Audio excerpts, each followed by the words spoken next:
This episode of the Watch It Bro podcast is dedicated to the memory of our beloved grandparents, Al and Twyla.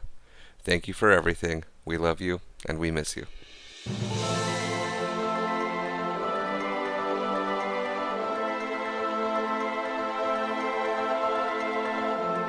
Hello and welcome to episode 21 of the Watch It Bro podcast.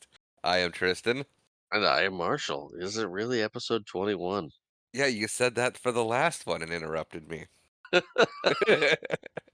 did. You did, yeah. You can't be amazed 2 recording sessions in a row. Sure I can. It's been a while. Fair. But today we are going to be talking about the Western parody Support Your Local Sheriff, which was probably the first Western I ever watched. Yeah? Yeah, I think it might have been the first one I ever watched too. At least that I can recall. Yeah, well, we did watch it a lot. We did. It was a Uh, definite favorite of ours growing up. yeah, it was in the cycle with Maverick. After Maverick came out. Right. I was going to say Maverick. We were a lot older when Maverick came out. Yeah, but it was there too. But yeah, this one being from, was it 1969? Yeah, it came out in Was 1969. just always there. It was.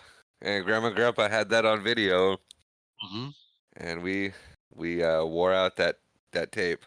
Well, Yeah. not really, because I think you have it, Yeah, I've got it. right? Because I originally took the VHS from Grandma and Grandpa, and then I also had it on DVD, and you didn't have a copy at all, so I gave you the VHS copy because that's the one I didn't buy. Yep, I got it right here. Yep. It's not within arm's reach at the moment, but I can see it. Well, that's good enough. Mine is completely on the other side of my house.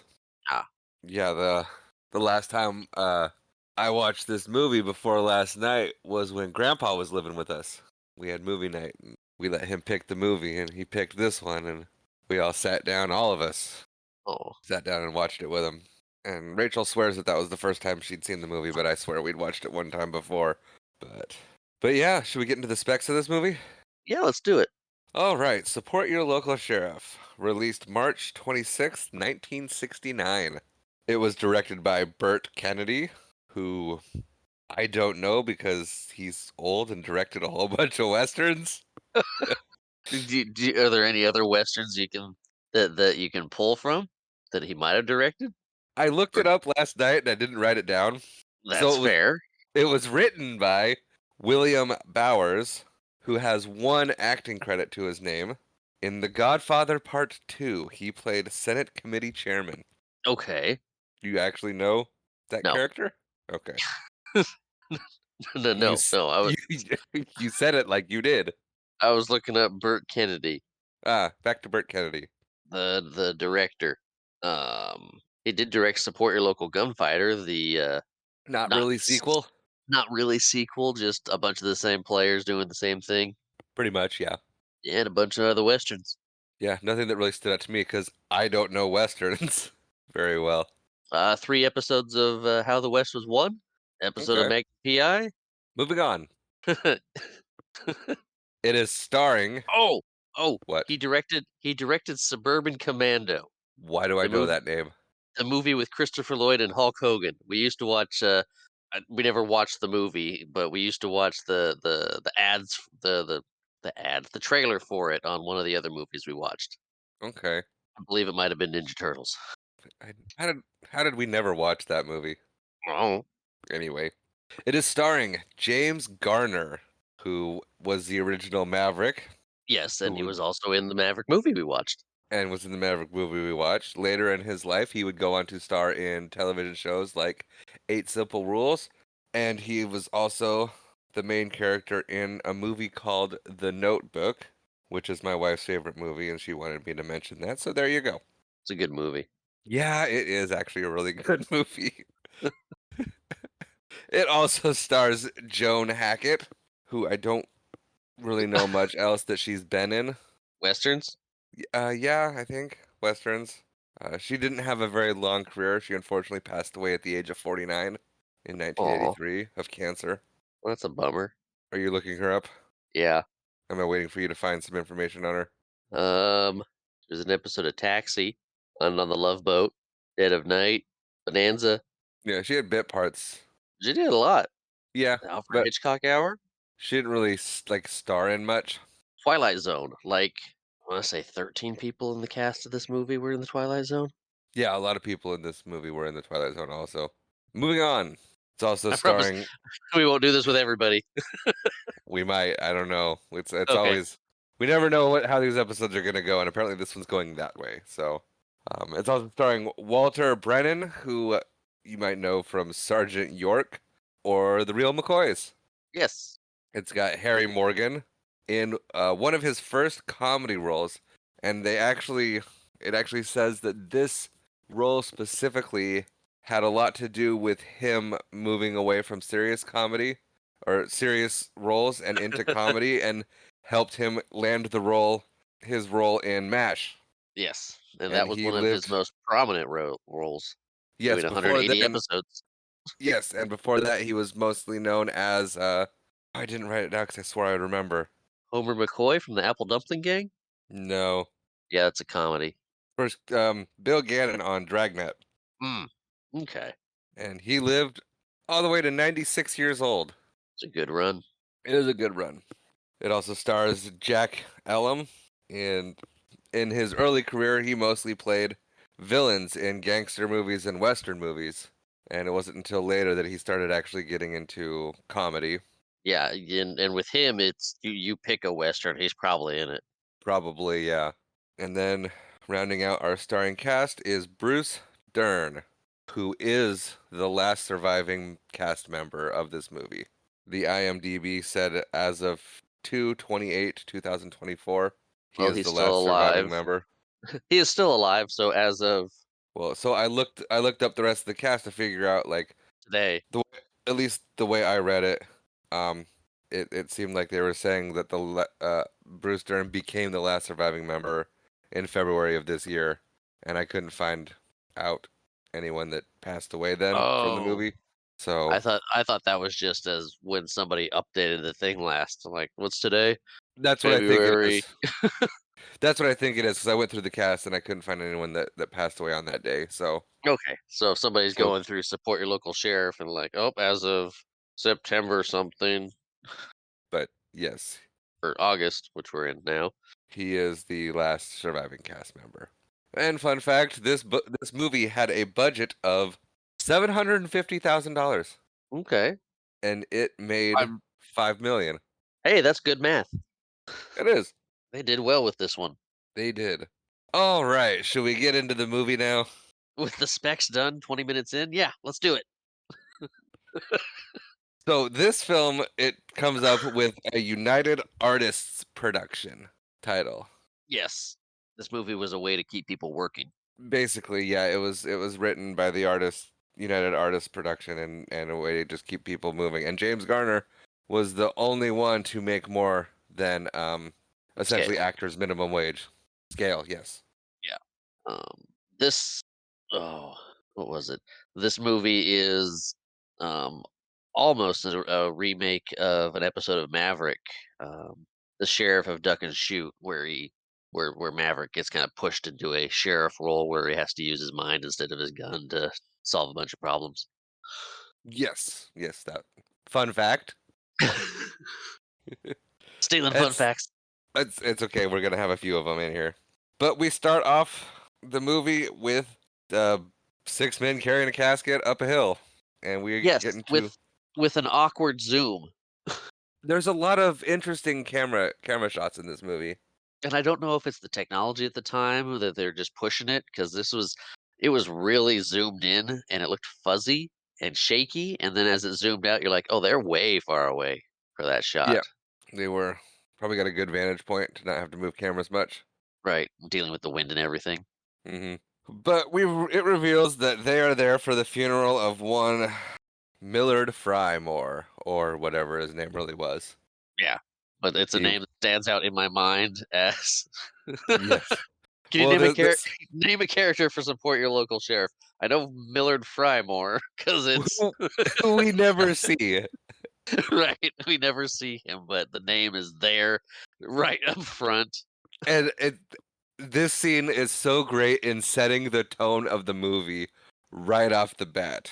Because Yeah. it's yep, he came into town 2 days ago and was strucken down by whatever deadly disease it was, and let's all pray that it wasn't particularly contagious. Yes.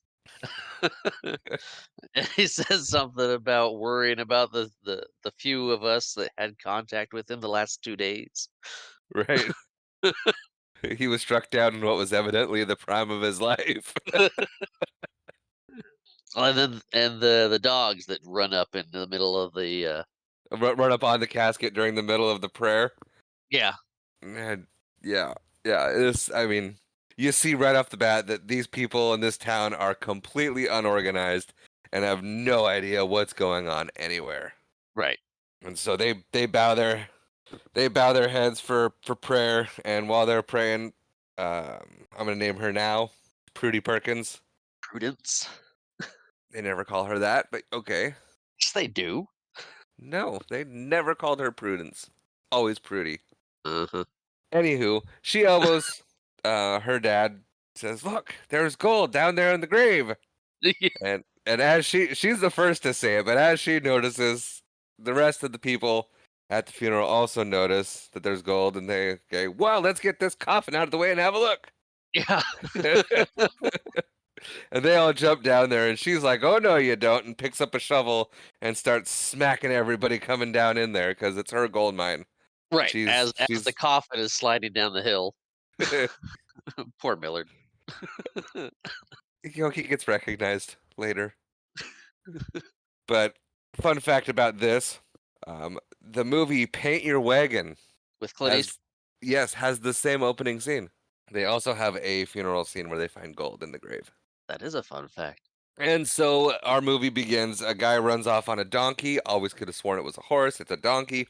Oh yeah, Yeah, it's a donkey. Yeah, I there's a little some rough ADR in this part too. Um, I didn't notice the rough ADR. it I was actually noticing throughout the movie the ADR is pretty solid. it is except this front part, and I think It I don't didn't need to be. I no, I think it was because it was up on the hill where it was Oh, filming. It's a big open area. You got a lot of wind coming through, maybe. okay.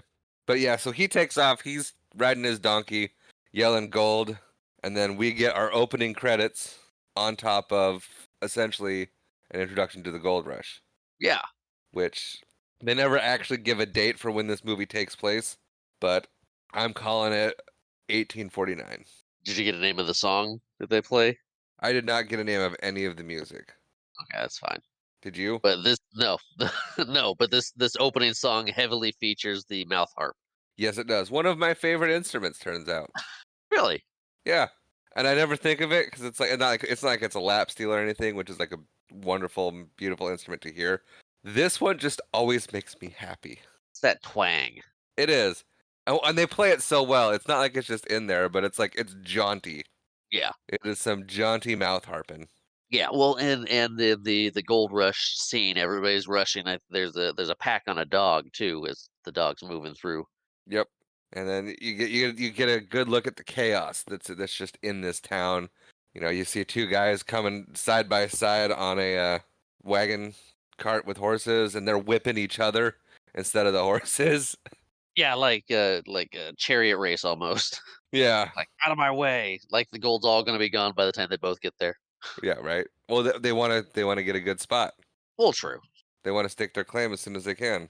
And so, yeah, chaos ensues, and we go through our credits, and then it ends with people riding into town, shooting their guns off, and it's all kind of chaotic.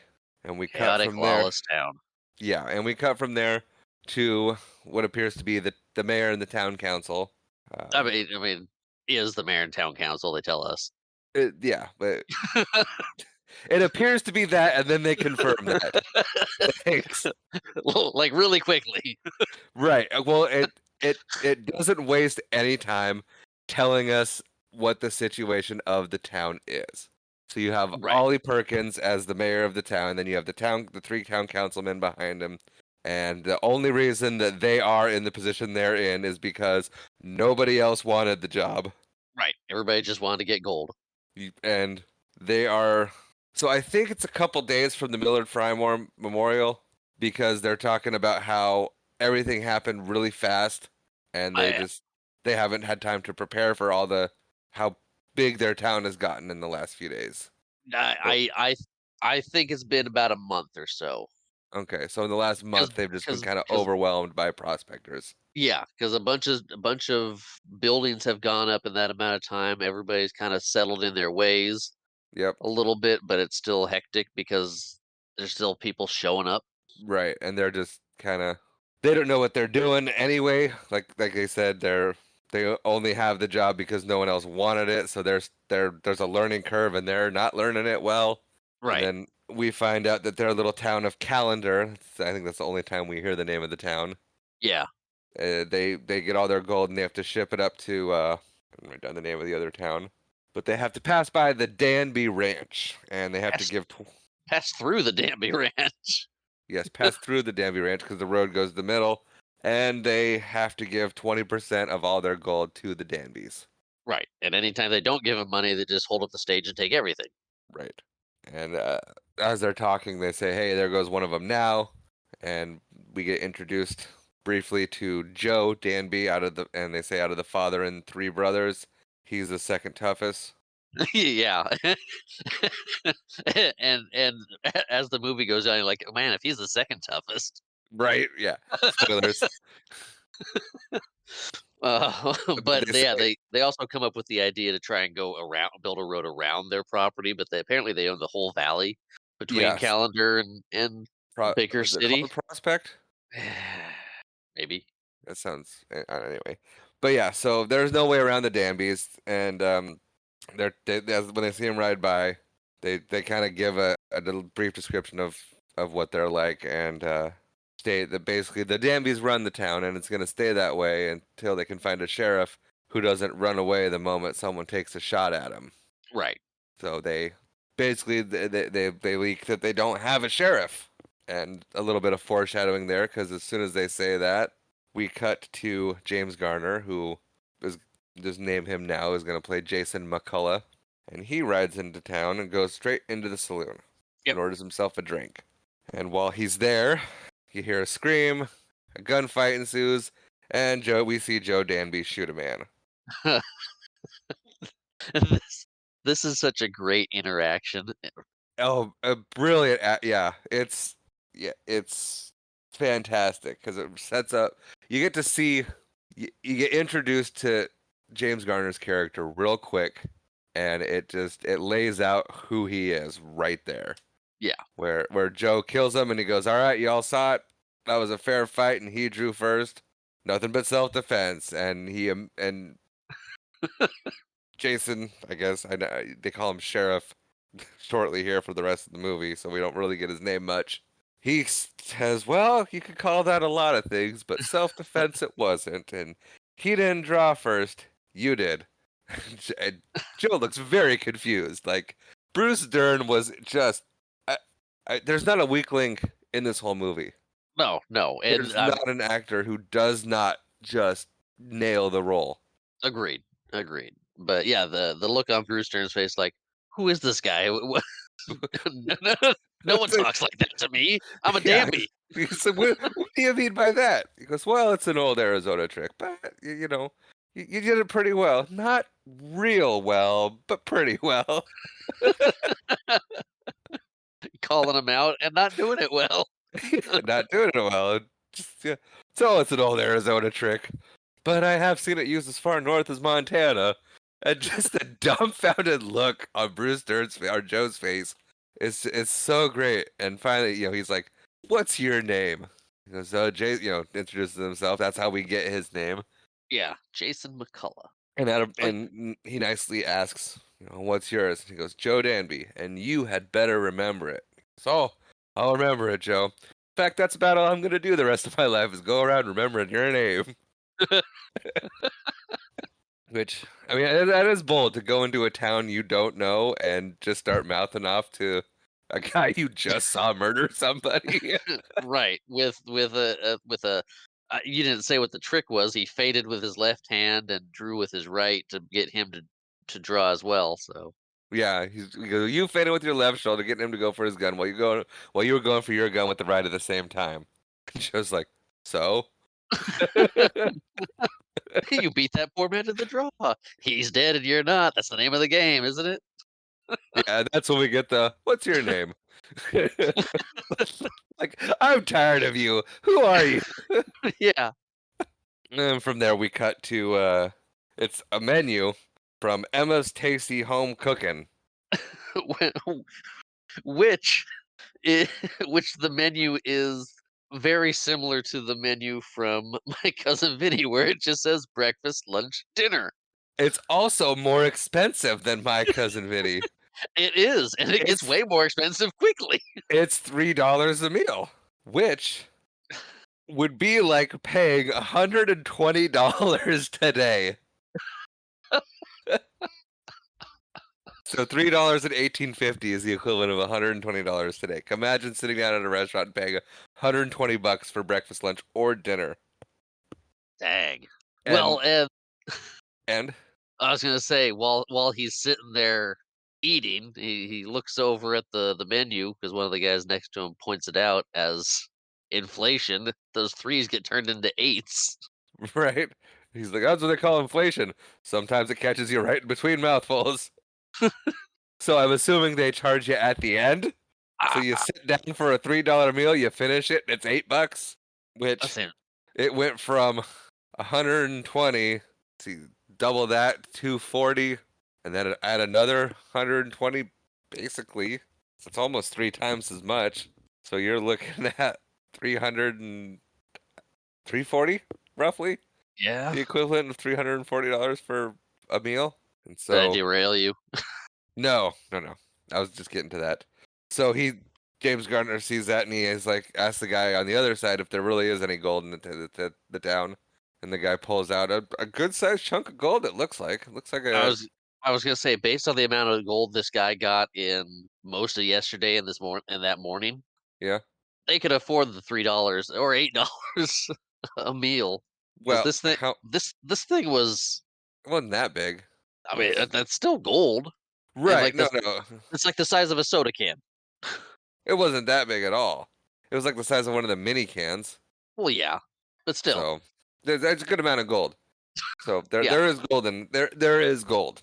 And so he sees that and asks how long it took him to get it and then asks if there's a place to sleep. And the guy's like, well, you can get a cot for 8 hour shift. And And that'll run him $20. $20. Yeah, there's no rooms to speak of, just a cot. And you only get it like, oh, rough. And then he asks about a job. And he tells him there's a bulletin board down by the general store. And then a fight breaks out, Yes. which I love this scene because the table starts to lift up and Jason's like, "Whoa, whoa, whoa, hold it, hold it, hold it." And everyone just stops and kind of looks at him confused, and he picks up his food and his drink, and then he walks over and leans up against the building and goes, "All right, go ahead on." And the fight resumes. Yeah. They flip the table and just start punching. Yeah, and everyone gets involved, and one guy tries to get Jason involved and gets ready to throw a punch, and he sticks up his hand and goes, "No, I'm not in this." And the guy's like, "Oh, okay." And then goes back in and starts hitting somebody else. It's like, And oh, he, nobody's tried to just say no to a fight before. Okay. yeah, I mean, yeah, something he's never seen, didn't know what to do. So, okay, yeah, I guess this guy's not fighting. Okay. Nope. He even hands somebody a, 2x4 when they they get hit up against the wall. It was the same guy. So the same guy gets rocked pretty good and goes next to him, and he stops one 2x4 from falling over, hands him another one, and the guy loses the 2x4 right away. It shows because it zooms out to see the whole thing of the fight. Which great choreography in this movie for Yeah. the fight scenes. I mean, it's fantastic. Yeah, the fight goes, and then eventually we cut to Prudy walking down the. I guess you call it a sidewalk. Yeah. Sidewalk, boardwalk. I was gonna say boardwalk because it's boards. Yeah. And as she's walking, she notices two guys in their horse and carriage, and they are both Stuck, yelling at each other to go around. and they're kind of stuck in the mud. Yep. And they get down and start fighting. And she Yeah. decides, I was gonna which say, was she just did she decide that she wanted to get to the other side through them, or was she gonna go in there and help? I think she was gonna go tell him to knock it off. Okay. and because she's the mayor's daughter, so maybe she was gonna go in there and be like, okay, knock it off. You two go around each other and just leave it alone. But she gets knocked into the mud. Yes, which she does not like. No, she has a very short temper, and so she decides she's gonna grab a 2x4 and start beating Beating on these him. people up. Yeah, and so she does, and we see The look of Jason. shock on the dude's face when he gets hit. He's like, "What's going on? I was fighting this guy." Yeah, well, could you imagine? Like, you have no idea you get hit in the face and knock someone over, and you're like not even worried about it because you have a guy trying to punch you in the face, Right. and then all of a sudden you get nailed in the back of the head with a 2x4. You're gonna be a little concerned. Yeah. So we cut to Jason, or we know it's Jason, and we see the sheriff wanted sign, and he picks it off of there, and he's kind of walking, and we see that the fight is growing because that's just what fights apparently do in this town. We've Right. seen Right. There's more people involved. The town dog pack is running through the mud. right, and he gets his Which the first. town dog pack is like one actual big dog that roams around, and then two little, I don't want to call them Like froofy dogs, but the carriers or something. something smaller. Yeah. Yeah, so that fight's growing. Jason's kind of watching it, just kind of getting a feel for what this town is like. I don't know, maybe he's still deciding on whether or not he wants the job of Yeah. sheriff. But Prudy notices him and starts hassling him, and he makes a few sarcastic quips back at her. And she decides that he's too clean to suit her, and she starts swinging the 2x4 at him. Yeah. And And then he hoofs it.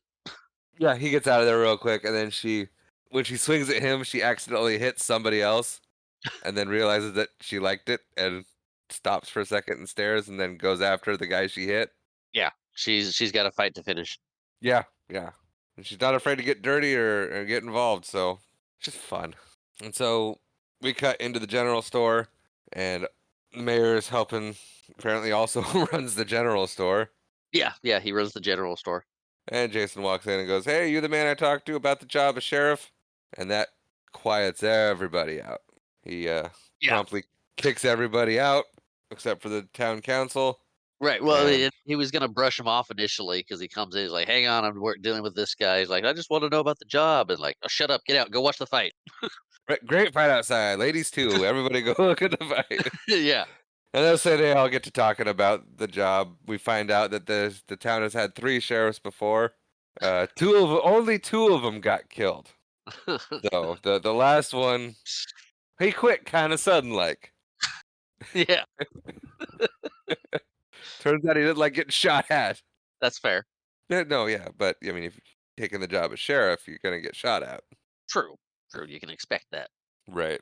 And he asks what the job pays. We find out it's $150 a month plus room and board, which Yes. nowadays is about 6,000 a month. Yeah. So not a Yeah. bad paying gig. Initially, he was concerned about the money only lasting him a couple days.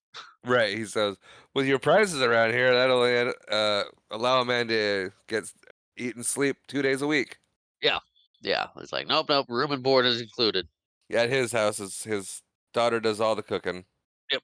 And he's pretty confident that he's gonna get the job, and so he says he's gonna take it, but only on a temporary basis because he's on his way to Australia.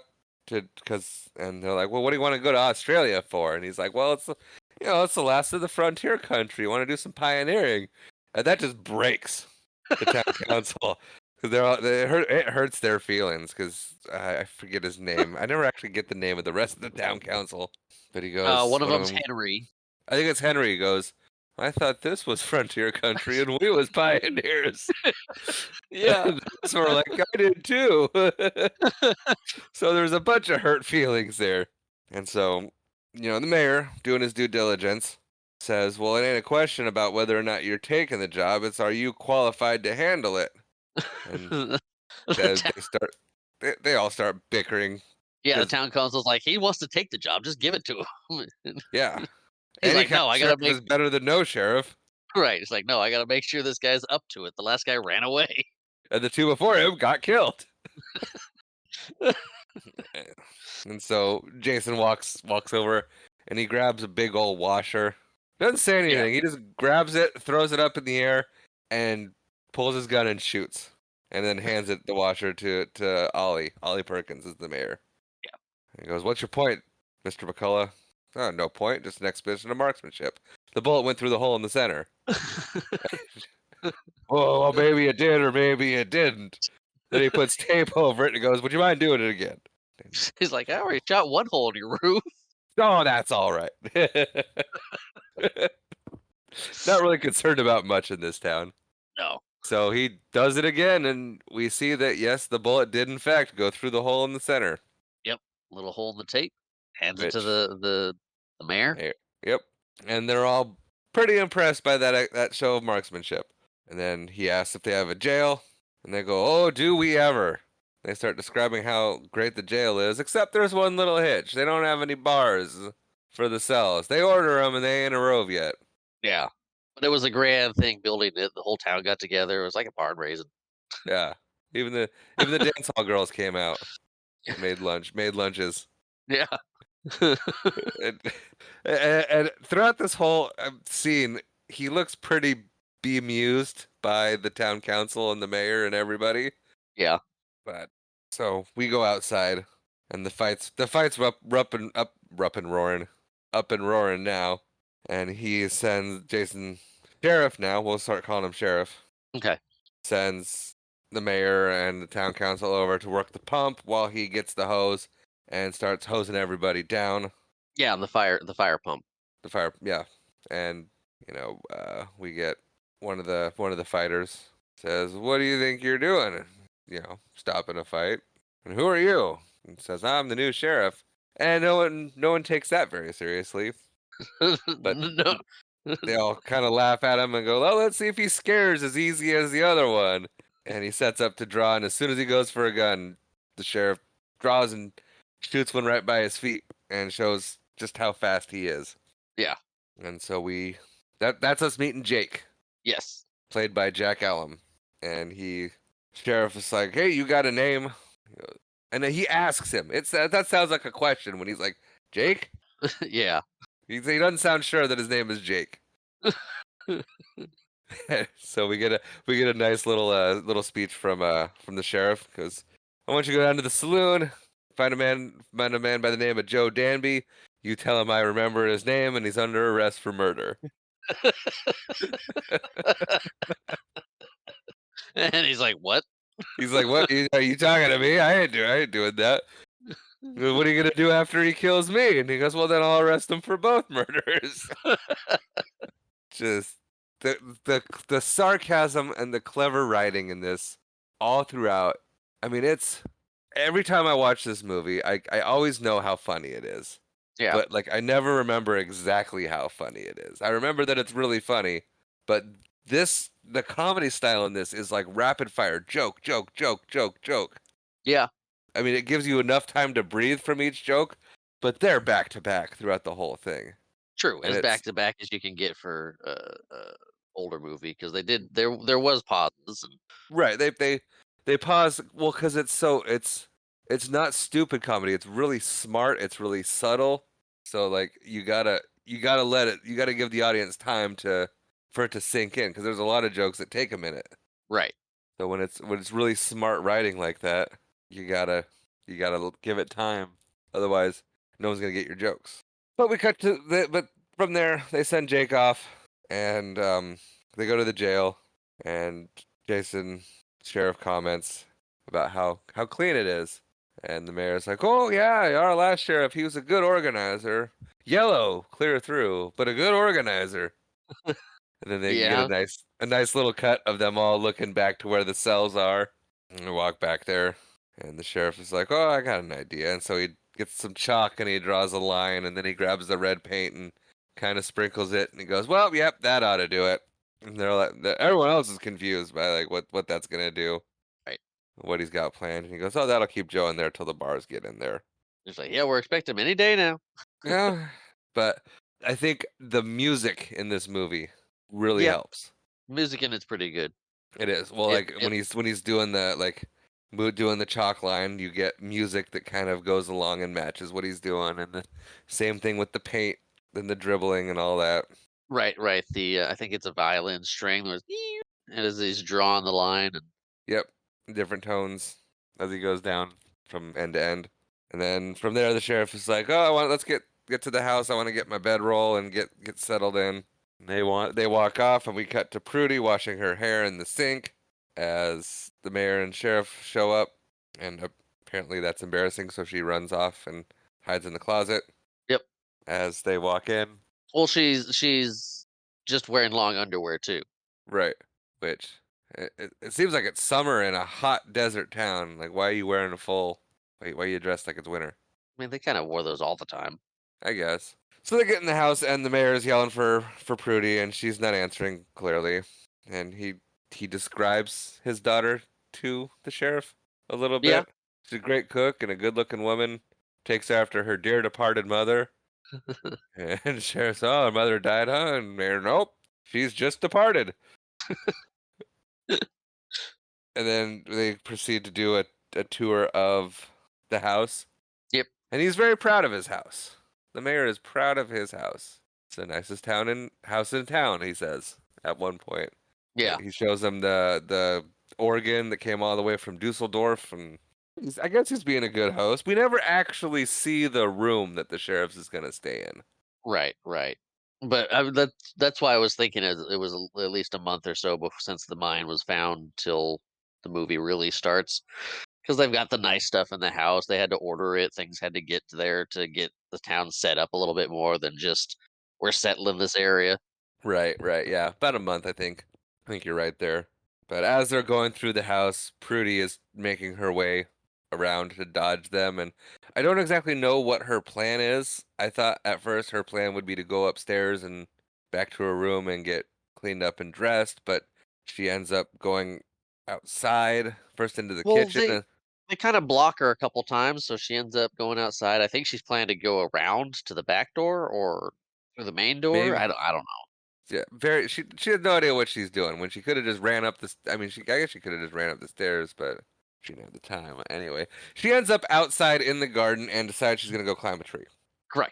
And then the mayor and the sheriff come outside, and uh, the mayor basically starts talking to him about Joe Danby, and well, this whole law thing. It's kind of a new idea. Mm, Joe Danby, they're the Danbys are a tough breed. He goes, oh, they're outlaws, and he goes, no, but in many ways you might say they're like outlaws. And it gets to the point of basically the mayor's trying to dissuade the sheriff from actually arresting Joe. Yeah, he doesn't want him kicking the biggest hornet's nest they got right away. Right. Which it's a call to later when he says it. Right, right. Which, And but to be fair, this is the exact thing they were talking about getting a sheriff to do or deal with. right, right. They wanted it until it started happening, and then they're like, well, it's just kind of a new idea. Yeah. A And new idea, following the law. yeah, and sheriff's like, well, if you don't want me to arrest him, then I won't arrest him.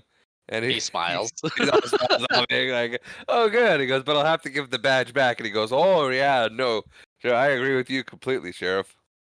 And he's like, and I expect all the law-abiding citizens to back me up in this. And he goes, oh, they will, sheriff, they will. Well, not all of them, not Not at at first.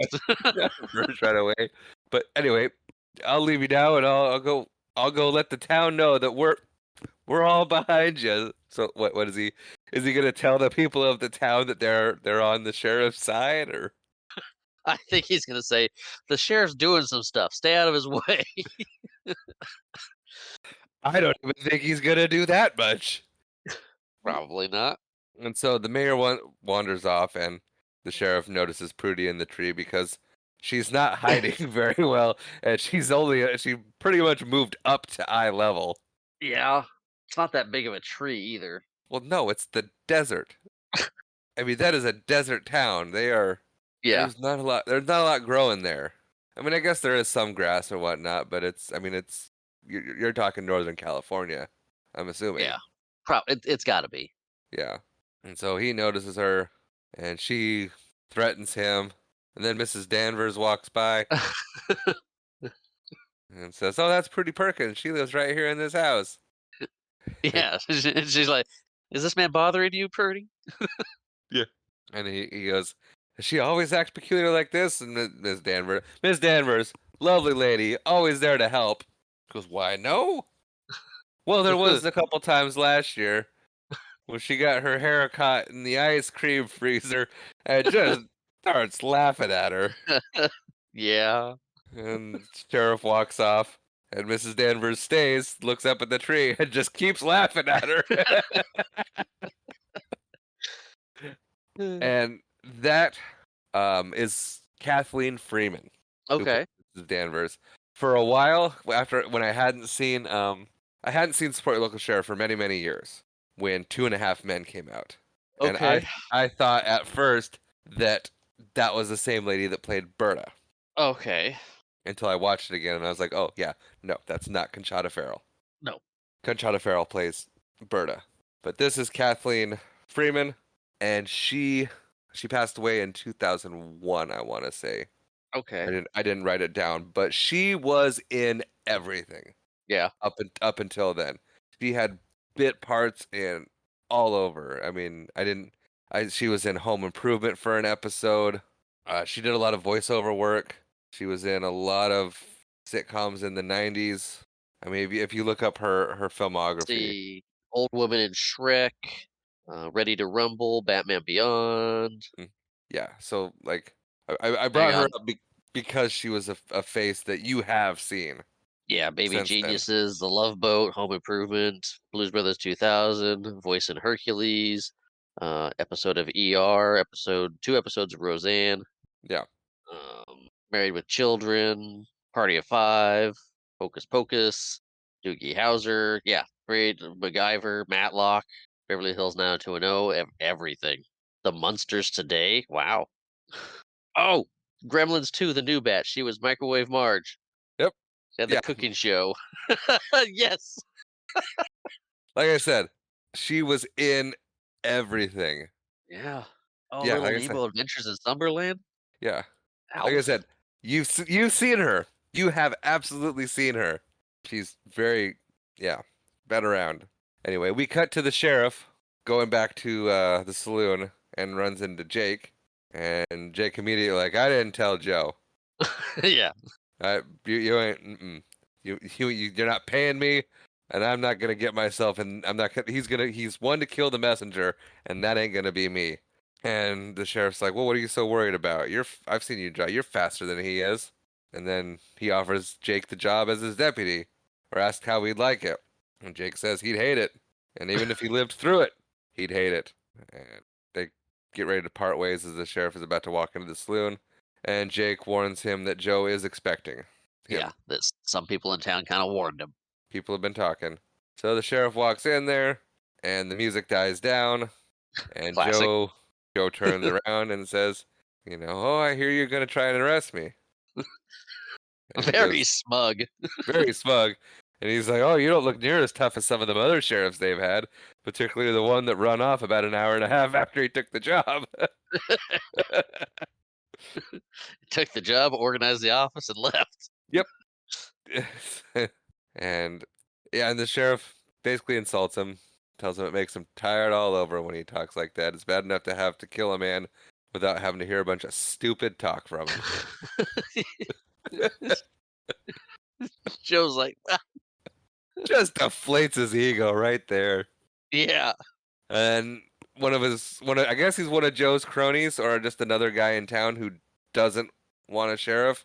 yeah, They never really because Joe looks surprised when the guy pulls a gun on the sheriff. Like he had no idea he was gonna be there. true. Maybe he's one of the guys that works for the Danbies. He's just like, Maybe. got your back, boss. Yeah. I don't know. But he pulls a gun on the sheriff, tells the sheriff to drop his gun belt. Yep. And so the sheriff does, but as his gun belt's dropping, he grabs his gun out and shoots the guy. And then he immediately pulls his gun on Joe, and then we hear two shots off camera. And the sheriff turns around and sees another guy with a gun go down, and Jake is standing there with his gun out, and he's caught. Jake saved him. Yep. And Jake's like, well, I couldn't have let him shoot you in the back. And he goes, oh, you could have. And then you see Joe trying to sneak away. And without looking, the sheriff just kind of puts his gun back and puts it right against Joe's chest. So we know the sheriff is observant. Yes. And he, kind of snaps his fingers. Give me your gun, Joe. And he kind of and the sheriff scolds the whole town or the whole saloon. Right. He It's like, goes, this type of town you want? People "These shooting? three killings in one saloon alone, and the sun ain't even gone down yet. Yeah. Any more of this foolishness, and I'm gonna shut this place up tight." And the bartender's, "Oh yeah, sir. I wouldn't blame you a bit." Yep. And so he he the sh- what? what's coming up next? Oh, where he shuffles Joe along, and he goes, "Well, Jake, you come on with me. Whether like it or not, we're on the same side now." Yeah. No, And then in the tavern and that when would they what Jake backing out with both guns. Take it easy, fellas. Yeah. But no, one of my favorite quotes in the movie is right here. this is what I was laughing about. Is this one of your favorite quotes too? Yeah, it's a good one. Where where Jake leaves and the bartender goes, "All right, you heard the sheriff. No more shooting till the sun goes down." Because like, is that what he said? And he goes, "Well, that's close enough, brother. Drinks are on the house." It's so good Yeah. because that's not what he meant at all. No, no. And so fun fact that has Yes. nothing to do with the actual movie. It's a fun fact from my own life. Because you Okay. directed The Princess Bride for your senior project, and I too was in drama, I wanted Okay. to direct this movie at Okay. for my senior project.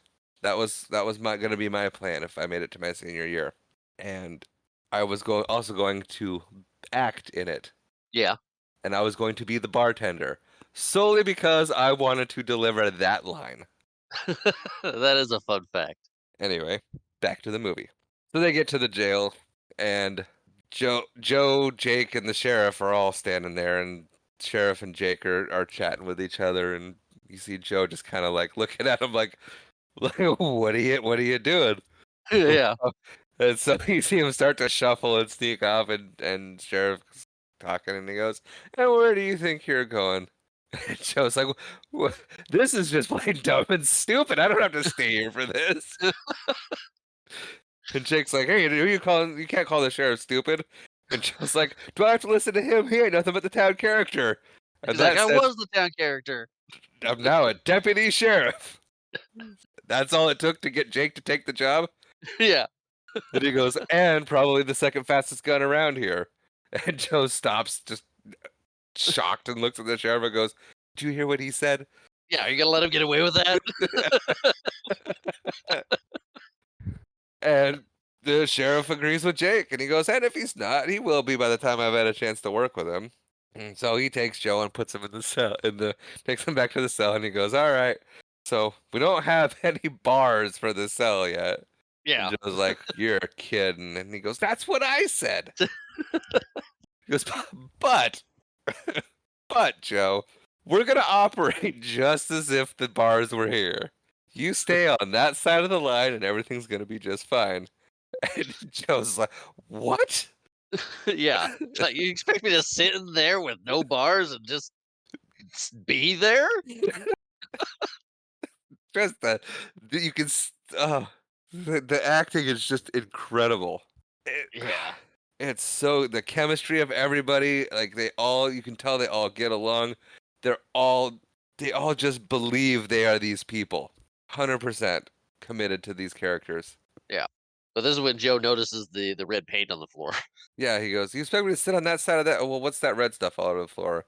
And the sheriff's like, "Oh, that's the guy that crossed the line earlier today." And Joe's like, "Oh," takes off his hat, goes and sits down. And the sheriff offers him something to read, and he looks really confused by the idea of reading. He's like, yeah, I thought not. Yeah, no. No, you wouldn't, would you? And then sorry. Like, I'm sorry I assumed you could read. And so they go back, Jake and Sheriff go back out there and out into the main room. And Jake has found a badge, puts it on. Oh, I missed a joke earlier. Anyway, when Jason was getting his badge, there's a Oh yeah. there's a There's a bullet dent in there, and he goes, "Oh, it must have saved the life of whoever was wearing it." And the mayor goes, "Well, it sure would have if it hadn't been from all them other bullets flying in from everywhere." yeah. But anyway, back to present day, or back to current movie Time. place. Yes. We Jake is sitting at the desk. He's found his deputy sheriff's badge. He starts asking Jason stuff about him and where he's from or where he's headed. He's headed west. Where from? East. And then he Jake asks a lot of questions, and the sheriff don't like answering questions. Yeah. Well, ask about pay and things like that too. Yeah, which he just kind of assumes that it's going to be half, 75 a month plus room and board. So he just gave Jake a room at the mayor's house. I think his plan was to have Jake stay at the sheriff office. Oh, yeah, maybe. In the bed next to Joe, in the cell next to Joe. Yeah. Well, I think there was a bed in a little office area off in the corner. Yeah, I think so. Anyway, but they start talking, and he the sheriff mentions to Jake that he was just, basically he's on his way to Australia. Yep, And just Jake's like, passing through. "What do you want to go to Australia for?" And he goes, "Well, if you haven't read a book about it." He's like, "I never even seen a book about it." He's like, "Well, they got people over there. They're about this high. They got a stick that if you throw it, it comes right back to them. They got this animals out there. They got one that hops around and it'll box you and carries things in its tummy." That confuses Jake. Yeah. So It's like a dinosaur deer. that's yeah, actually. I thought of that. Anyway, so we cut, and I think we cut to a little bit later. It looks like passage of time in this movie isn't great. I will say that. No, there's a bunch of things that happened this first day, which I'd always thought took a place over a week. Yeah, But watching the movie, you're like, oh, that was all one day. yeah, because I think we're still in the first day, We're still in the first day. and so it's there's a board nailed to a tree, and the sheriff's putting a couple nails in it, and he's like, Jake, I figured when you shot that friend of Joe's, your bullets were about this far apart. Pretty pitiful shooting. And For Jake's those like, that what? can't, for those that can't see, he held his fingers about 8 inches apart. Yeah, thanks. For those You're that welcome. can't, yeah. For those who couldn't see, it wasn't important the actual distance, but he goes, Yeah. it's pretty pitiful shooting. If you'd have been standing 5 feet back, you would have missed him entirely. And Jake, Which, Jake defends himself. He was in a hurry to save his life. He wasn't trying to group his shots. yeah. And then Jason's like, well, see that nail on the bottom right? And pulls out his gun. And not super quick, but like basically brings his gun down and quickly lines it up and boom, shoots the nail right in. Yeah. Jake's like, that's weird. Yeah, because it's weird anyone can shoot like that. And how come you ain't got a reputation? And sheriff's like, well, what do I want with a reputation? It's a good way to get a man killed. Yeah. Yeah. You get a reputation, you get challengers. Yeah. And then he hands Jake the gun and he goes, "You practice, and I'll go put Joe back in jail." So during that whole scene, Joe's in the windows, in the jail window, just kind of watching, and you see him trail off. And the sheriff never actually looks over or notices. He acts like he doesn't notice, and then he just kind of he's like, "Oh, okay, I'm gonna go handle it." The peripheral vision. Right. So like, it just shows that. I mean, he's paying attention to everything. He's always aware of his surroundings, Yeah. and Jake is not. Not yet. No. And so we cut to around the front of the building. Joe's leaving with his gun belt, and all of his stuff. And he takes a couple steps, and sheriff's right there, Yeah. and he gets ready to pull his gun out on the sheriff, and the sheriff holds his hand up and goes, "I took the bullets out," which causes Joe to stop and start complaining.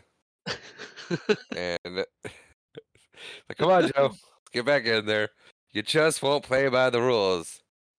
He's like, this is just so stupid. I'm Yeah. sitting cell. Yep, and he's so angry about it. He's like, and he's still insisting it was self-defense. Yeah. It was bad enough I had to get drug out of there in front of all my friends, and the sheriff's like, "Oh, I doubt if you have all that many friends that you need to be worried about it." And he's like, "Well, Pa's gonna be mad that I got caught." Sheriff, says, "Well, you won't mind you murdering a man." And he goes, "I didn't murder anybody." And as he's talking, the sheriff starts taking the bullets out of Joe's gun. And that stops Joe, and he looks and he goes, "Oh, that's funny." Real funny. Which, great joke. Yeah. And it took me until I was an adult to understand that joke.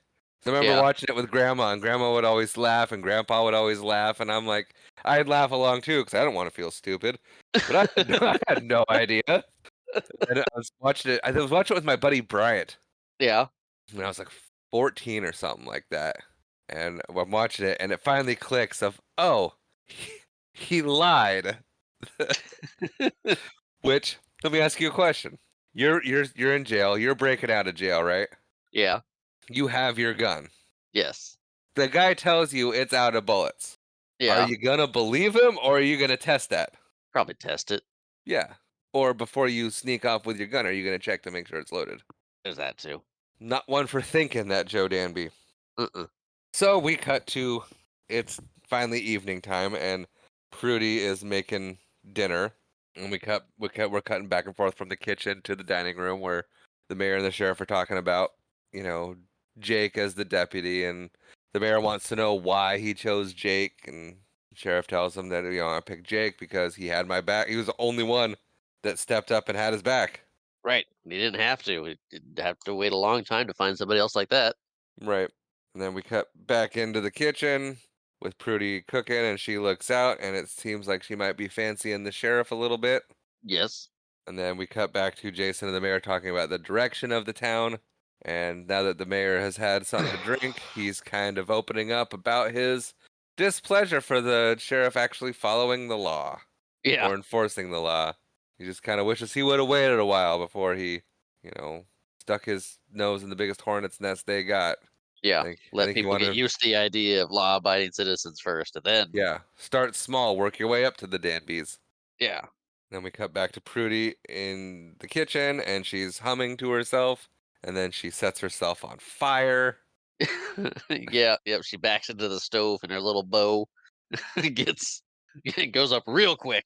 Real fast. She has no idea she's on fire, so she walks out to bring in the food, and her whole backside is burning up, and Sheriff throws water on her, she throws the food on the floor, and starts hitting him, and the Yeah. mayor's trying to stop her, saying, "You was on fire, Prudy!"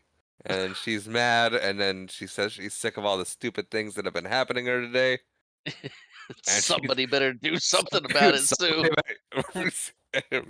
shaking her fist in the sheriff's face.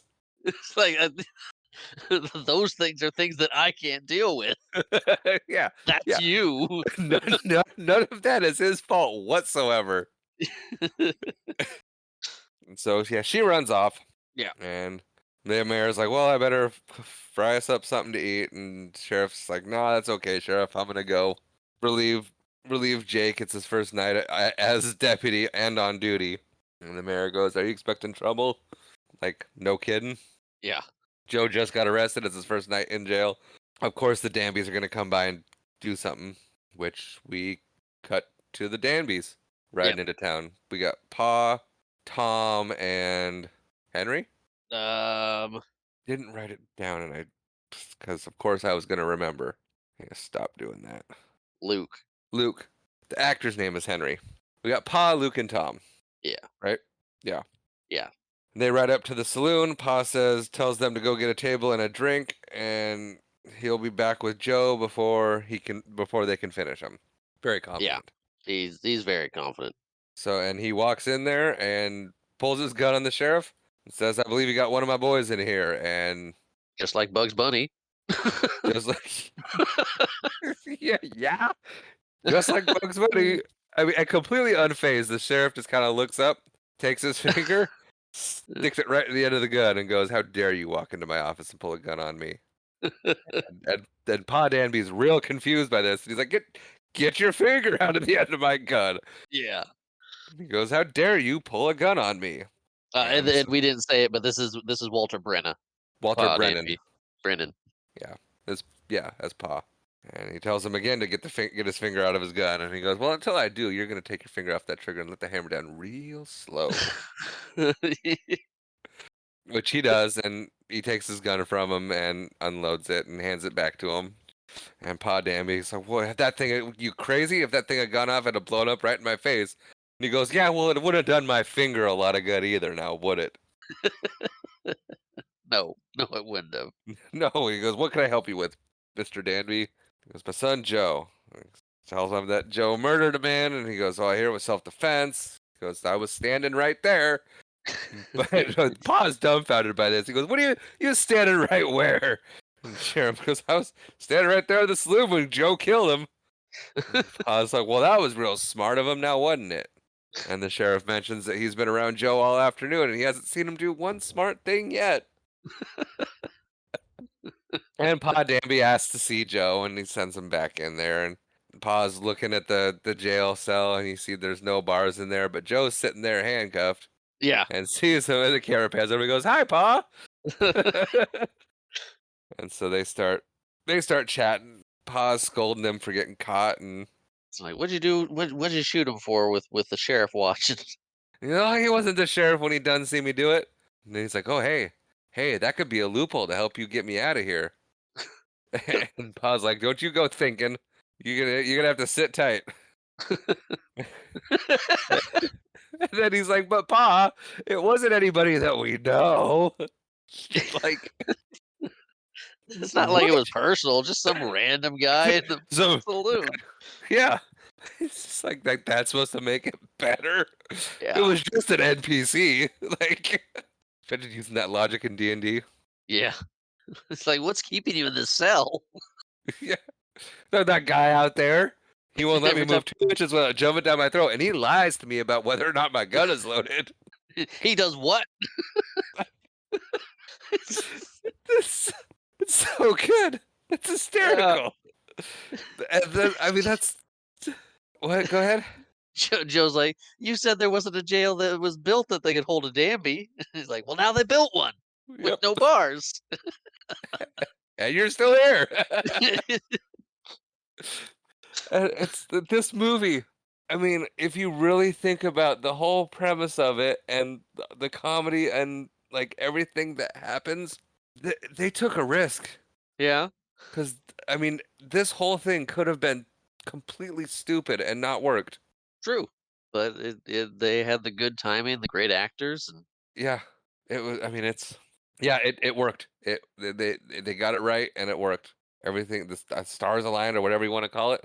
So yeah. anyway, so Pa leaves Joe and he comes out and he's Like, bye, Pa. yeah, he's talking to the sheriff again, and then Jake walks in and he's shocked to see Pa Danby in there, and Pa just kind of looks at Jake and goes, "What's this?"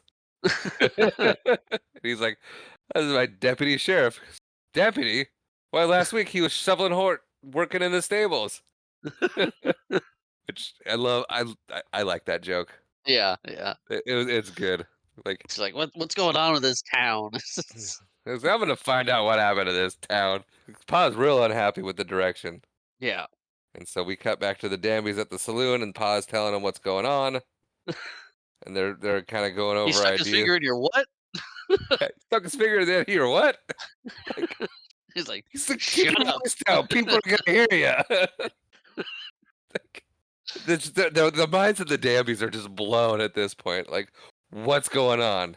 Right. And they're sitting there talking about the Joe situation and like what they're gonna do about it. And Pa's Pa's actually playing it safe, that which we find out is unlike his character. Yeah. So maybe Pa is actually more of a thinker. Like he Yeah. sized up the so like with the past sheriffs, he's been able to like size them up pretty easily and pretty quickly. Right. Right. Because And just what Tom is like, what's going yeah, on? You usually run in and shoot, and now you're thinking about things. Did that sheriff put a scare in you? yeah. He goes, "What do you mean by that?" Nothing. Yeah, and we get to the point where like the sheriff basically made Pa Danby think Yeah. and start to realize that he's got to strategize, and he's actually a formidable foe, unlike the previous ones who thought they were just gonna get a bunch of money and do nothing.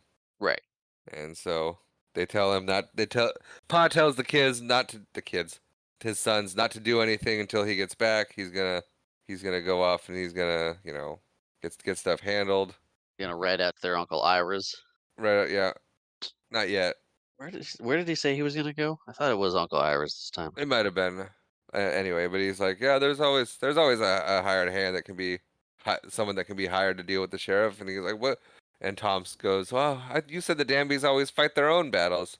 And Pa goes, huh? Must have been talking about a different branch of the family. So, yeah, Pa says he's gonna go for them to sit tight. He's gonna go maybe ride on Uncle Ira's and handle some stuff, and he doesn't want them trying to handle the sheriff. You just wait until he gets back. Right. He said he'll be gone a few days. Yep. So the sheriff's headed home, and Prudy's sitting outside and asks if she can talk to him. She wants to explain all the stuff that's been going on, and he's That like, day, which now we're at the end that of the day. day. We're finally at the end of the first day, which I mean, I guess that seals it. That like, oh hey, this has all been one just long day. Exactly. And growing up, I'd thought that it'd been a few days. Like I had thought the shooting lesson with Jake was a few days later, or the next day, or something. And Right. Yeah. watching it now, I mean, time wise, it's daytime, dark time, and then it goes into it. He's back at the, but Right. it's like, oh, This is- that was a big long day. It was. It was a very long day. They had a lot to establish in that first day. Yeah, it makes sense the Danbys would show up. Like Joe's not home yet. Let's go see where he's at. I'm sure word got back already. Well, yeah, that too. Yeah, but so she wants to explain, and he's like, it doesn't really need an explanation. She reveals that she finds him attractive. He says that he also finds her attractive, but if she's looking for a serious relationship, he should tell her that he's on his way to Australia. And she gets all mad and indignant about that and storms off and comes back and says goodnight and then storms off again. Right. And She's then, like, I and wasn't then insinuating I wanted a long term relationship. I was just saying that you were attractive and yeah, fluster. yeah. And so she walks in and slams the door and she knocks some stuff over. Oh, you're okay in there, Miss Pretty? And she's, oh, you shut up and mind your own business. And then she knocks more stuff over and curses loudly. And the Yeah. mayor's like, Prudy! And she goes, you shut up too. And then she knocks more stuff over and we end that scene. Yes. And I said in my notes, finally the next day. And it might be a couple days. But Jake and the sheriff are out and they're hunting for gold in the woods. I don't like a nice area. Not where you'd expect to find gold. No, they're look like they're tracking it. Yeah. And Jake's carrying everything and the sheriff's not doing much. Oh yeah, Jake's the pack mule in this. Yeah. And I like the joke where Jake's like, "Oh, I feel like a donkey," except he uses another name for a donkey. Yeah. And the sheriff's like, "Well, come along, Jack." And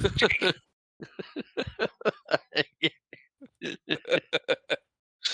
Yeah, he's like, "Can I just set this down for a little bit?" He's like, "No. The one thing I do know is you got to keep moving. So keep this But adjusted, yeah, just the so he- pack." just the It's like, pack for him.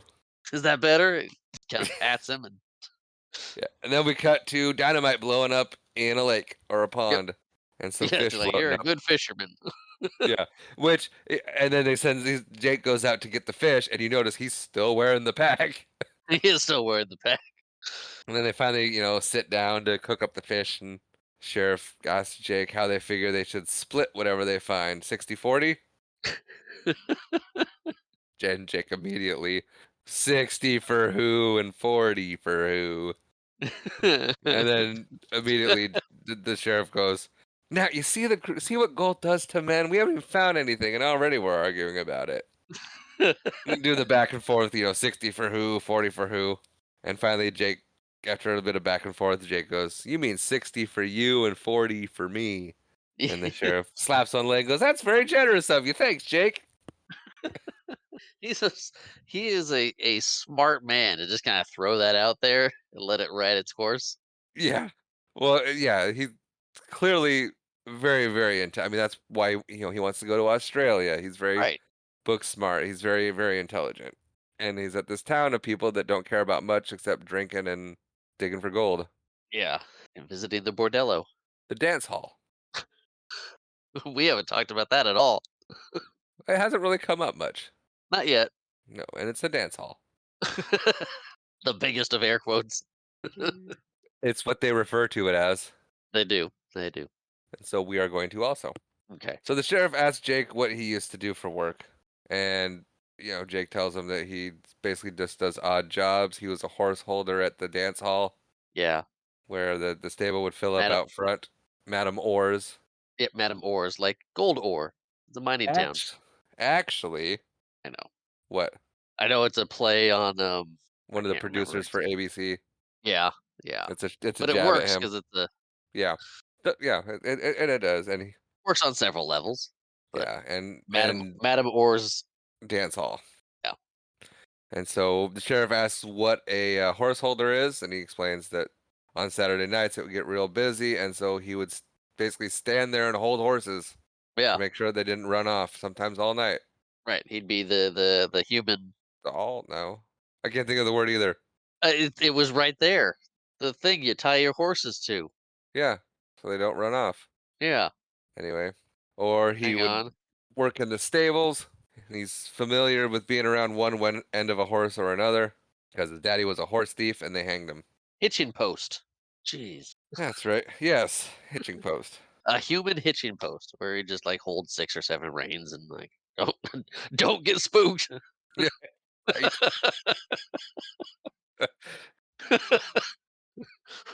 Please. Yeah. And so yeah, so we find out that Jake's dad was a horse thief and they hanged him.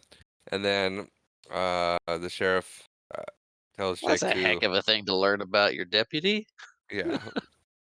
Anyway, so yeah, the sheriff tells him to get the fish cooked and cleaned and he's gonna take a nap. Yeah. And And then he's still wearing the backpack. yes he is. And so we cut back to the sheriff in front of the jail and those loud horse riders coming into town shooting their Mhm. guns that we saw at the beginning of the movie. They're coming in.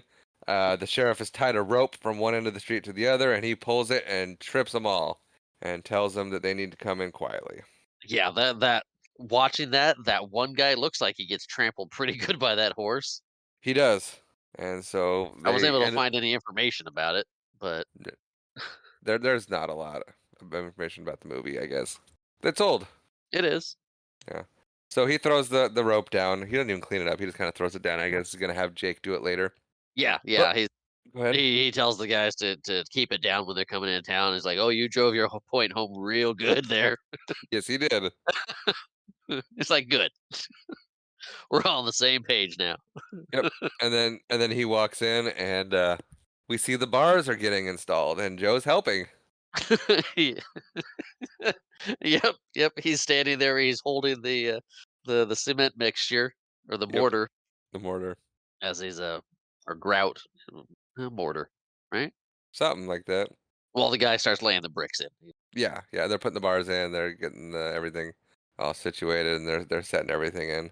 And then we cut to some ominous music playing. Wah, wah. And we see Jake standing at the corner. Then a guy walks up and asks for the sheriff. And Jake's like, "Whoa, he's probably in the jail." Oh, nope, nope. There he is coming out of the hardware store. And the guy walks over and says, "Sheriff," gets his attention and goes for his gun and gets shot dead in the middle of the street. Yeah. And And Jake comes running over. yeah, he's like, "Anybody?" And the sheriff goes, "Anybody ever seen him before?" And Jake's like, "No, no, he just rode into town. He come up and he asked me where you were, and I see you coming out of the hardware store." And and the sheriff's like, "Oh, well, thanks for pointing me out to him." It's, it, Yeah. so we cut we cut to another guy coming into town. He walks up to the jail as Prudy's coming up to deliver lunch, and he goes, Right. "Why don't you don't want to go in there yet? If you wait a minute, I'll come back out and I'll join you." He walks in, you hear a couple gunshots. He comes back out and dies on the front of the Yeah. front He's porch. like, "I think I've been." He just kinda collapses. Yep. And the sheriff takes the lunch from Prudy. She just leaves because she doesn't like it. And Yeah. then, At this point, we're several. I'd say a few weeks in. yeah, I think each guy's coming every couple days. Yeah, I mean, there was enough days between um, day one and going out to um, gold hunt, which I don't think we mentioned it, but they handcuffed Joe to the stove. The potbelly stove, yeah, Yep, when they left for that. So that's got to be a few days. Take a few days for the bars to come in, and now we're yeah, few weeks in after Pa's back and or at least got the word out that he's hiring people. right. And so yeah, so the guy's dead on the porch, and the sheriff hands the tray over to Jake and says, "After lunch, clean it up." Yeah. Goes back we're gonna inside. we're gonna eat first. We might as well. Yeah. And then we cut again to another day, and the horse guys are, hey, they're riding in nice and quiet. Didn't even make a cloud today, Sheriff. He's like, good. Good for you. And then Jake comes up and goes, hey, another one of them rode into town. He goes, are you sure? And Jake's suddenly very confident. Oh yeah, you can't miss a professional gunfighter. They got this look about them, and I didn't tell him where you were. Yeah. Oh, after so many have come through town, he's getting the hang of it. Right, right. He's learning, and the sheriff's sick of this by now, and tells him that he's sick of it. And they're walking over, and he sees some rocks and picks them up, and the hired gunman notices the sheriff, and they square off in the middle of the street, and he says, "Go for your gun, sheriff." And the sheriff's like, "Go to heck," Yeah. and starts throwing rocks at him and chases them out of town. And then after the guy runs out of town, we cut back to Pa Danby standing there with his two boys. He goes, "If either one of you opens this fat stupid mouth, I'm, I'm gonna run you out of town with that other yellow dog." Yeah. Which that was hysterical. I like that they didn't just, because they could have just shot him again. Yeah. Well, Prudy's there too, right? She's coming up with food. He's like, "You gonna shoot Yeah, somebody else again?" are you Or gonna you kill another one? And he's like, "Well, I'm sure we're all hoping it turns out that way." But we go to the Danbys into the saloon, and Pa has had it. They are gonna bust Joe out of jail. Yes. And so we cut to that night, and they got three ropes tied to the bars and three ropes tied to the horses. And Pa goes, on my count, and then goes, and the horses take off, and the saddles all stay. Yeah, yeah. Well, as they're tying him up, Joe's like, "Hey, Pa." He's like, "What?" He's like, "Nothing. Yeah, and as Never soon as mind." the horses take off, and they all fall to the ground, and Joe yells, "I could have told y'all that wasn't gonna work." He's like, "What'd you say?" He goes, like, what? And he goes, they put these bars in too solid. And Pa kind of shakes his head and talks to the other boys, and he's like, all right, I want you to ride out to Uncle Iris, and I want you to ride out here, and you recruit all the Danbys. Recruit Yeah. whoever you can. We're done playing around. We're gonna take over this town. Yeah. And He so he didn't, sends what? he didn't say Joe helped them put the bars in. That's coming. That's after this, Oh. because he sends the boys off, and then Pa comes back up to untie his saddle Oh, yeah. I was like, and "What were talk you to Joe. saying?" He's And like, he goes, "What do you mean you helped them? What do you mean these bars? How do you know these bars are too solid?" And he goes, "Cause I'm the one that helped them set them in." And he's like, "You did what?" And this is he's another one. he's proud of himself. Yeah. Oh, and this is probably my favorite line in the whole movie coming up, and where he's like, "They'll hang you whether you help them out or not." Yeah, yeah, because he says, 'Cause he's like, "They're gonna put these bars in whether I help them out or not." And he goes, "Well, they'll hang you whether you help them out or not."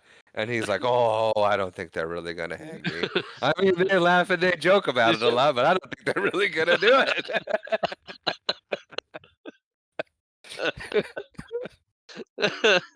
because they're all friendly like now. Sure. I mean, just because he's a prisoner doesn't mean you got to be mean to him. Exactly. And then Jake shows up. And then Jake shows up, and Pa is still not convinced that he's a deputy sheriff. He's like, "Oh, this is just what I need. Now this is my saddle, and I'm taking it with me." He's like, "Well, it's not mine, so go ahead." Yeah. And then Jake's like pulls on the rope, and he goes, "What are they trying to do? Bust you out of here?" And Joe's like, "Yeah, you know, Pa. He's got a heart as big as the whole outdoors, but he ain't got one little brain in his poor old head." Jake just kind of slowly turns and looks up at him like, "What are you talking about?" He doesn't even look at him. He just kind of like looks off into the distance, and just like you can see him trying to wrap his brain around that statement. Then we cut to a scene that, to me, it never really seemed like it fit in the movie. Just with They're on the Prudy and date. Yeah, they're the they're date. riding on their date Yeah. ish Well, thing. I mean, They made it work because yeah, they have to progress the love story. right. And I think, I mean, this you You had the date or something in a lot of older movies, Western movies, is it? Just kind of felt out of place. It's like a tonal shift Right. a little bit. Yeah, and I mean it works. They do tie it in together, so you know, they're riding through the beautiful country and whatnot, and they eventually pull over to stop and talk, Yeah. and they're doing a head count, and she's like, the Danbys, um, I figure they're gonna get this many, and they'll have about 11 by her count, and he's like, yeah, or 10 or 12, and she goes, yeah, or 14 or 15. Yeah, that's the way I figured it. Yep. And so, fun fact, if you notice, they skipped the number 13. Yeah. And then if you notice in the next scene, spoiler alert, I don't know if you counted how many there were. I've counted them several times, but I never got an actual number. There's 13. Nice. So they intentionally skipped the number of people that it actually was on purpose. I like that. But yeah, when they're talking, I mean, apparently they know a lot about the Danbys because she's like, what? Uncle Ira's got 3 boys and Right. And so more time has gone by because he's even heard enough about the Danbys at this point to kind of know what's going on through talking with Joe and the interactions with Pa and just kind of talking with Jake and Mayor and all that. But he has a plan to deal with it and he's just going to run off. He doesn't like the odds. nope. He's he's He's just going he's to leave he's town. ma- he's made no secret that he's on his way to Australia, and now seems like a good time to do it. And Prudy loves the idea. She's like, that's very mature. And Mature. no, she says mature, he sasays mature. And I know. He's like, what? What are you talking about? That's cowardly. The reason I know it's cowardly is because I've never done a cowardly thing in my life. And so, yeah, I don't know. I kind of just derailed myself. And so he gets all indignant about the idea that running off is a good idea, and he's not going Right. to do it because he's proud. And he's like, let's head back into town. And She's like, "Well, do you know most men would have to prove they're a man and get the whole town to shout up while trying to do it, but you're just gonna go and let them and I think that's mature." yep, which he doesn't. And she's confused. He gets back on the wagon, and she's just like, but. And then we cut to the 13 riding in. So you see, and I Yep. count them, and there's 13 of them. Yep. They're riding in a big long line, like one next to another. Not Yep, like not like a train where they're following. It's like a wheat thresher where they're all just laid out. right. Looks bigger. Yeah. More Looks more imposing. intimidating. Yeah. So from here we cut to a town meeting, and it appears the town council and the town are voting on something, Yes. and they seem happy about the results of the voting because they don't Yes. reveal it at first, and then the mayor goes, "And all in favor of not getting involved or basically staying out of the sheriff's out of the way until the shooting's over, raise your hand." And it's I guess all but 5, I guess, Yeah. because the first count was 5, and the rest of the town's like, "Nope, we're not involved at all. We're just gonna lay low until this is all over." Yep. And then Prudy breaks in with a rifle Yeah. and proceeds to insult everybody Yes. and gets thrown out. Yeah, she basically calls them all spineless cowards, and Yeah. he's He's like, he's like, as your father, I might have to take this, but as mayor of this town, I sure don't. Throw her out, boys, and don't be too careful. yeah, and she Don't let her runs, tie herself to that post. she runs and grabs a rope and starts trying to tie herself to a rope to a post. The mayor's like, that was a little trick of hers. She's tied herself to things when she doesn't want to do something. Just untie her and get her out. Yeah. And so she's getting thrown out, and right before she leaves, she screams, "Death to all tyrants!" Yes, And one of them leads to the mayor and goes, "What did she say?" And he was like, "Ah, she said death to somebody or another, but it doesn't really mean anything. She's always saying death to people she's mad at." And so we cut from there to the sheriff, and he's walking down the middle of the road, and this town is abandoned. yeah. There's no one there. It's empty. It is empty. I mean, a complete 180 from when we first got to the town at the start of the movie, where it was just packed. Yeah. And then It's just Prudy. looking at it, you're like, oh, maybe they didn't have a lot of extras. Like, nope, they're just gone because they had extras. Well, yeah, they did. I mean, it's very clear that no one's trying to help out. Yeah. And so, yeah, so Prudy talks about how she's gonna help, and the sheriff's like, what are you talking about?" And Jake reminds him, "Don't turn down any help you can get." So he gives her the rifle and the box of ammo and sends her into the courthouse. And he looks at Jake and goes, "Jake, you know what you do?" And he goes, "Oh yeah, yeah. Keep out of the line of fire and try not to get shot." Yeah. And we hear glass breaking, and the sheriff looks over and goes, sees Prudy, she's busting out the windows, and he's like, "What are you doing?" And she's like, "You don't expect me to shoot through the window, do you?" And he just kind of, yeah. He kind of leaves it alone at that because she makes a good point. Yeah.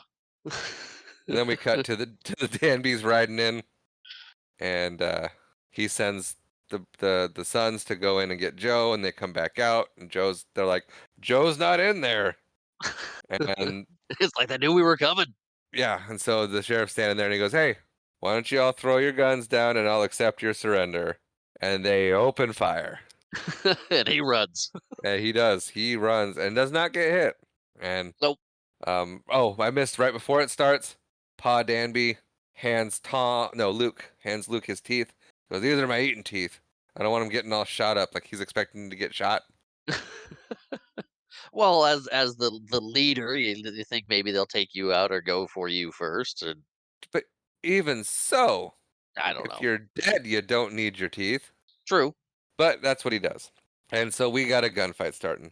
And I like the gunfight. Yeah, it's a good gunfight.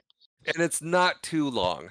You get a lot of movies where like the battle scenes just take forever. Yeah. Yeah, And this it's one's just pretty it's to the point. It shows some stuff, but 5 minutes. yeah, about 5 minutes. And I mean, and something's happening. It's not just shooting and shooting and suspense or whatnot. It's like they're shooting. You get flashes of Jake where bullets are bouncing off the wood pile he's hiding behind. Pa shoots the windows of the courthouse, and like that bothers Prudy's ducking the glass flying at her, and he finds it funny. And then Yeah. two guys run out and start charging the courthouse, and Prudy shoots him dead right Yeah. there. She's not having it. No, yeah, and the sheriff sees that and he's like, "Uh-oh, I Yeah. better do something." And so he runs, and you get that comical, his feet shuffling, and you get everyone trying to hit him, and they can't hit him, and just you hear Yeah. the bullets bang and whatnot. And he makes it in there, and he goes, "Ever heard of shooting someone just to wound him?" And she's like, "I only know one way to shoot," cocks her gun, "and that's to kill." And he's like, "Fine, but we don't want a massacre on our hands, so watch it." And then he's like, "Well, I you know, gotta get out of there," because he wants to position himself better and whatnot. So he Yeah. kind of sticks his head out and goes, same gag from earlier. I love the callback to Yeah. where he just sticks his hand up and goes, "Hold it, just hold it. Everybody, just stop, just wait, just wait." And he's shuffling along over to where he's going, and he's just like, "Just hold on, just a second." And then he's right by the woodpile, and he's like, "Okay, well, that's enough room to give him at least a chance." And he goes, "Okay, go ahead." Jumps behind there. They start shooting again, and he's talking with Jake. Yeah, it And was the woodpile Jake was behind. yeah, because he wanted to get to Jake. And he asks where Joe is, and he's like, "Oh, Joe's upstairs." He tells him to go get him, and He's got a plan. he's got a plan, and it's got to be Prudy shoots Luke. Oh, yeah, yeah. She's the one trying to get the high body count. Right, she's the only one that actually kills anybody during Yeah. this whole thing, or shoots anybody. And so, but yeah, she shoots Luke. You see him fall back, and he goes, "Pa, your teeth, they saved my life." And Paul's like, "Always worried about your life. What am I supposed to eat with from now on?" Get new ones. Yeah, right. But then somehow says, "What is it? It's Tom." Then it's like, "Pa, look," and you see Yeah, Joe tied to the cannon, which they moved quick. yeah, But yeah, he's tied to the cannon, and they're just kind of sitting there, and all the Danbys just stop shooting and walk out. And Pa thinks the sheriff's bluffing. The sheriff's like, "Well, we could just test it out." And Joe's like, "Believe him, Pa." Pa goes, "Stay out of this. This doesn't concern you." Which, what? It very much does. Yes, it does quite a bit. And so, yeah, the sheriff gives him the ultimatum, like you can either we can set this thing off and kill everybody, or you guys can put your guns down and it's over. And Pa thinks about it for a bit, and they all throw their weapons down and they surrender. I mean, he regardless of how bad the Danbys are, he loves his boys. Yeah, but yep. So they surrender, and they send Jake to take him to jail. And the sheriff's like, "Oh, don't worry, Jake. I'll be right behind you." And Prudy's like, "You weren't really gonna blow Joe up, were you?" And the sheriff goes, "No, that thing's not loaded. I just stuck the fake fuse in there." And he lights it, and it burns a little bit down, and then fizzles out. And he goes, "See?" They start walking away to the jail to help Jake put the rest of them in jail, and that fuse lights up, fires, and hits the dance hall and blows it up. Yeah, it's just phew.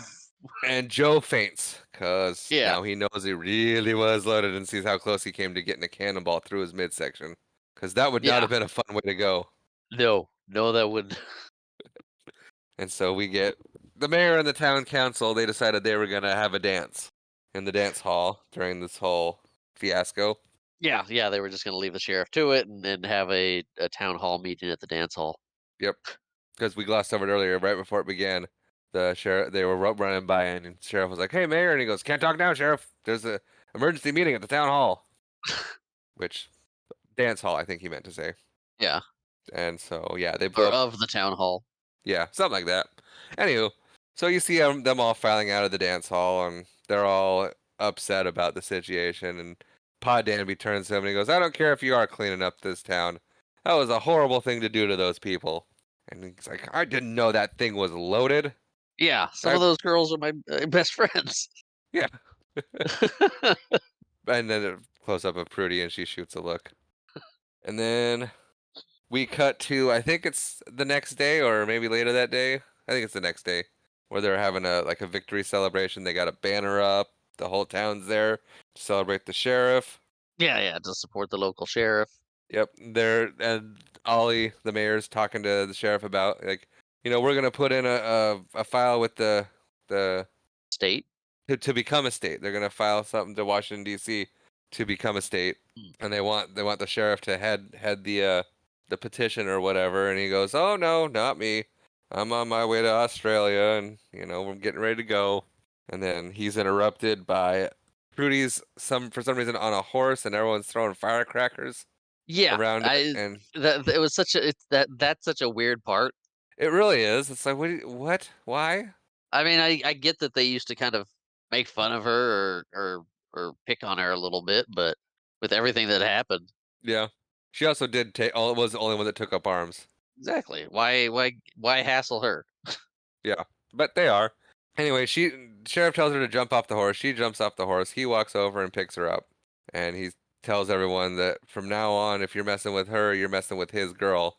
And the guy, one of the main guys, walks out or says, "Oh, sorry, sheriff, we didn't know the wind blew that way." And he goes, "Well, now you know." And then they're Yeah, just kind of done, yeah. They disperse and look sad. disperse. And the sheriff is like, "Well, once we get married and have kids, when I say it's time to move to Australia, we're moving to Australia." And she's like, "What are you talking about? Why would I want to go to Australia?"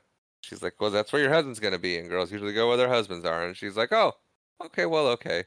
Yeah, And I think, and this is a detail we kind of glossed over earlier, but she is the sole owner of the Millard Frymore Memorial Mine, and she is the richest woman in the town. yes, yes, yes. He the mayor mentions that because Yeah. he's During when he's he's talking about her going through a lot really fast with the stress and puberty or puberty. mm, right as yeah, I glossed over that part. It was after she lit herself on fire. Yeah, yeah. It's like So my apologies for missing that. she's uh she's been stressed. Yeah.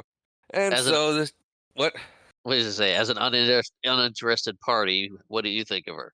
You are Right. uninterested, right? He's like, oh yeah, yeah, definitely uninterested. Yeah. Yeah.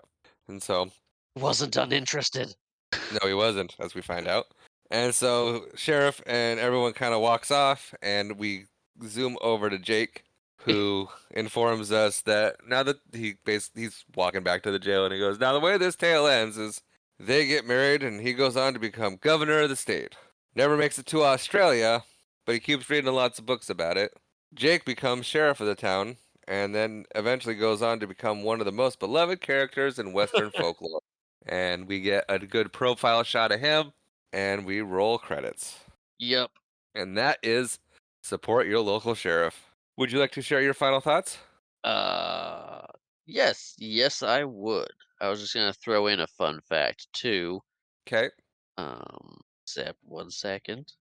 So in 2004, there was a script written for a 25 years later movie where Yes. James Garner's character would come out of retirement to help clean up the town again. Yes. And it never got made, thank God. Yeah. I don't think that would have been good. No. Well, because Jack Elam died in 2003. Yeah, yeah. I mean, to And see him if Joe was in it, see him and right. Joe banter again would have been fun. But But Walter Brennan was long gone. yeah, Both of the brothers had passed away by then. yeah, Joan Hackett was gone. yeah, You had half the town council had passed away. I think Harry Morgan was the only one that would have been left at that time. yeah. Yeah, no, I it think wouldn't have been as good. no, it would have been too long after. Yeah. So my final thoughts. I love this movie. I hadn't seen it in a while, but I still really enjoyed it. It's one we watched a lot growing up. It made me laugh. I love the characters. Joe's my favorite out of the whole movie. He's great. Um, it's just a good, fun Western comedy, which Yeah, it is is. what our third Western comedy thus far. Third. Yeah, Maverick's a Western comedy, and The Frisco Kid. Okay, right. I forgot about the Frisco Kid. Sorry, I was yeah. Yeah, Both your no, yeah. movies. You picked all the westerns. I did, I did, yes. But Yes, yeah, I no, did. I don't have a lot of final thoughts except I really enjoyed it. I'll watch it again. I own it on VHS. I had a blast rewatching it, Yeah. and it feels Yeah, longer than it is. the movie? Yeah, Oh, I don't think so. yeah, I think it feels shorter than it is. yeah, The movie it flows real well. it does. But after it's like that was only an hour and a half. It's like oh okay, Yeah, no. Anyway. But yeah, no, I agree. I love what was one of my favorite movies of all time. I always know that I love it, and I always know that it's funny, yeah, but I always and you forget exactly how funny it is. And then you watch it and you're like, "Oh yeah." And like you laugh it I don't know, I'm always discovering new jokes and laughing at it differently and looking at it different every time I watch it. And I'll watch it for the rest of my life regularly.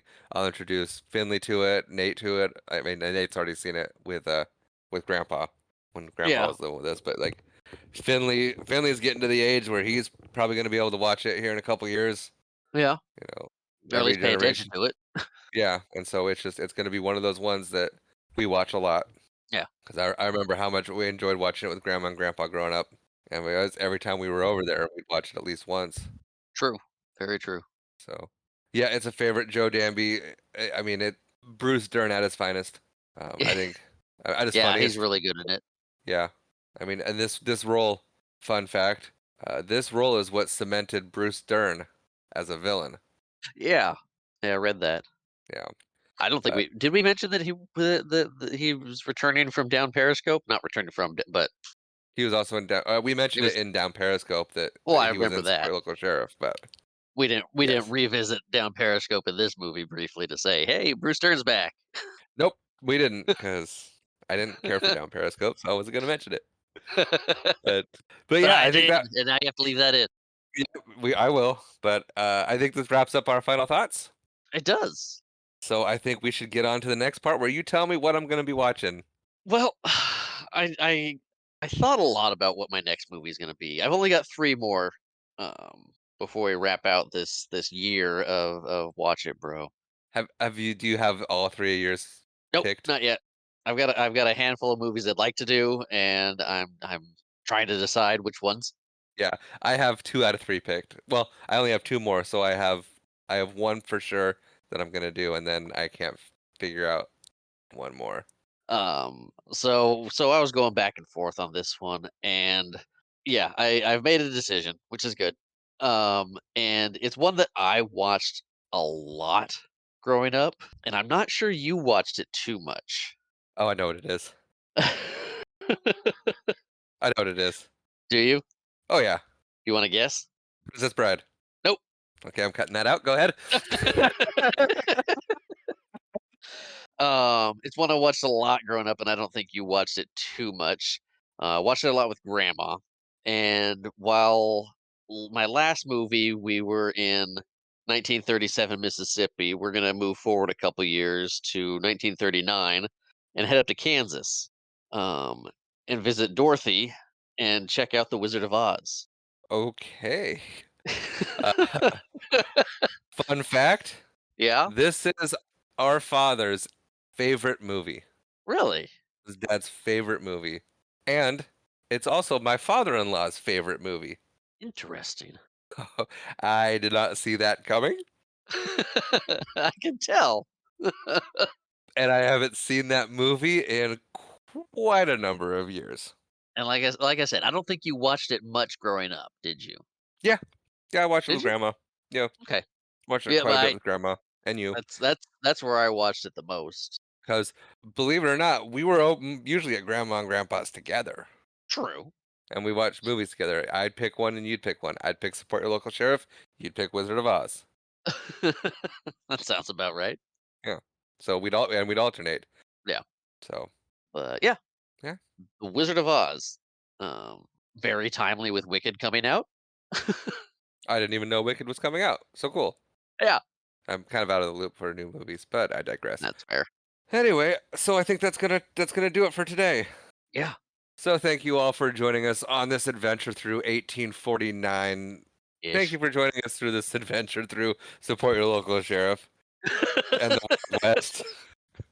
If Yeah, you'd they never like said to, a date. You mentioned oh, that in the yep, as a fun fact.